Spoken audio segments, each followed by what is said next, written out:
қиямет күні дейді, мен күллі адамзаттың мырзасы болам дейді. Ана саййидун наси яумал қиямати. Күллі адамзаттың мырзасы боламын дейді. Білесіңдер ме ол қалай болады дейді, сахабалармен отырған кезінде. Аллах Тағала қиямет күні бір жазық далаға жерді жазып жібереді. Сол жазық далаға дейді, күллі әуелгілерінде, соңғыларында, кейінгілерінде бәрін жинайды дейді. Адам алейхиссаламнан бастап ең соңғы адамға дейін.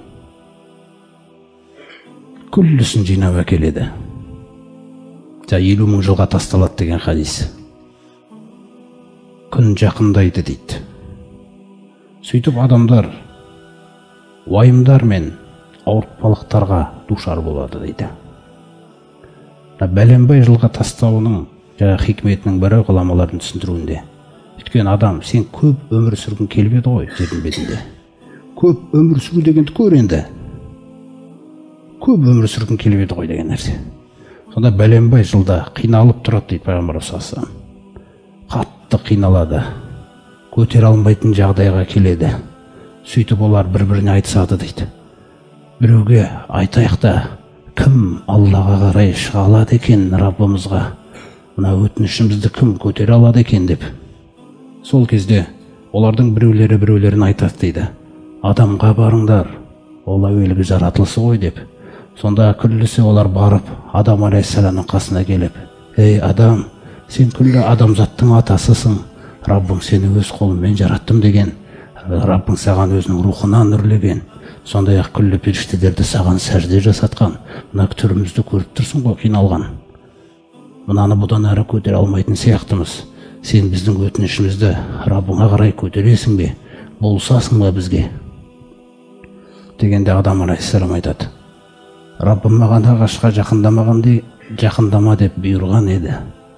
Мен тілін алмай жақындап қойдым. Сөзсіз мен қазір өзім деген уайымнан басқаны тани алмаймын. Басқа біреуге барыңдар дейді. Қараңыздар. Нухқа барыңдар дейді сосын. Сосын Нухқа келеді олар. Ей Нух, сен біздің қандай жағдайда тұрғанымызды көріп тұрсың ғой. Раббыңа қарай көтерші біздің жағдайымызды. Болышшы бізге. Өтінішімізді көтерші. Дегенде Нух айтады, сол кезде Раббымның әмірімен болса да жердің бетінде кәпірлерден біреуін қалдырма деп дұға қылған едім. Сол дұғам үшін оялам Раббымнан дейді. Сөзсіз менің қазір бетім жоқ. Тек қана нәфси, өзім деген уайымнан басқаны мен қазір ойлай алмаймын. Менен әрі барыңдар. Басқаға барыңдар. Ибрахимге барыңдар дейді.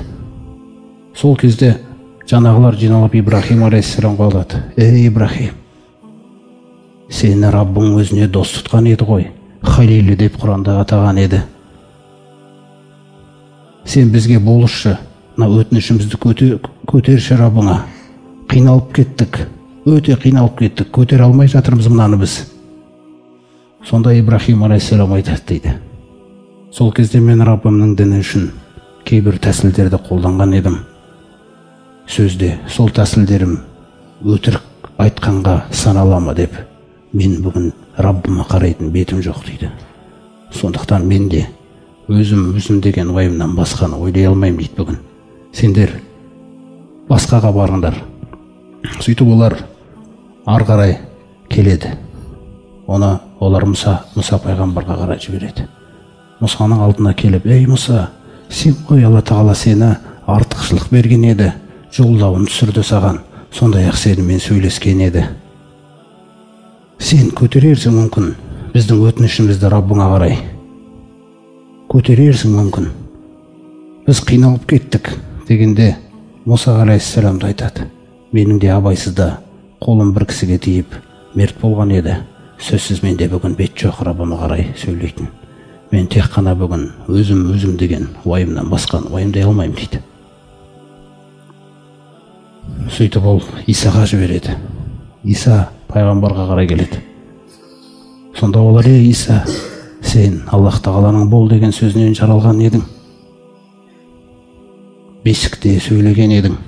Иса, сен көтерерсің бізге Раббыңа қарай біздің өтінішімізді, біз қатты қиналып кеттік, көріп тұрсың ғой жағдайымызды дегенде, Иса да үнсіз қалып, өзім деген уайымнан басқаны ойлай алмаймын мен бүгін дейді. Сендер басқаға барыңдар, Мұхаммедке барыңдар деп. Сол кезде жаңағы адамдардың бәрі маған қарай келеді дейді. Раббым көкейіме салып, олар маған сол өтінішті айтқан кезде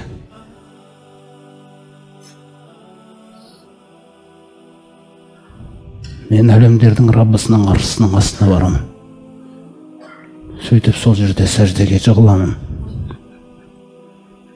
Сосын Раббым менің көкейіме бұрын сонда оны ешкім мақтап көрмеген, дәріптеп көрмеген мақтаулы, дәріптеулі сөздерді көкейіме салады да, мен сол сөздермен мақтай беремін. Қашан Раббым маған, ей Мұхаммед, көтер ғой басыңды, сұрай ғой, сенің сұрағаның беріледі. Болса ғой, сенің болысқаның қабылданады. Сол кезде пайғамбарымыз саллаллаху тұрып, үмбетіңді жәннатқа кіргізе бер деп, жаңа хадистің ар жағы тағы біразға созылады. Осы жерде қарасаңыздар, құрметті жамағат, пайғамбарымыздың дәрежесі күллі пайғамбарлардың мөрі. Бұл хадиске мына нәрсені байланыстырсақ біз, сіздер түсінесіздер. Үмбет деген кезде пайғамбарымыз саллаллаху алейхи вассалам елші болып жіберілгеннен кейінгі адамзат қияметке дейін пайғамбардың үмбеті саналады. Пайғамбардың үмбеті саналғанда бұның қарастырылуы өзі екі түрде. Біреуі пайғамбар саллаллаху алейхи вассаламға жауап берген үмбеті, бұл мұсылмандар. Екіншілер жауап бермегендер, бұл басқалардың барлығы кіреді бұған. Өйткені пайғамбарымыз саллаллаху алейхи вассалам егер де Мұса тірі болса, маған еруден басқа амалы болмас еді деген. Сондай-ақ мынандай бір хадисінде ант етіп айтады. Валлази нафсу Мұхаммадин биядихи. Мұхаммедтің жаны өз қолында болған Алламен ант етемін.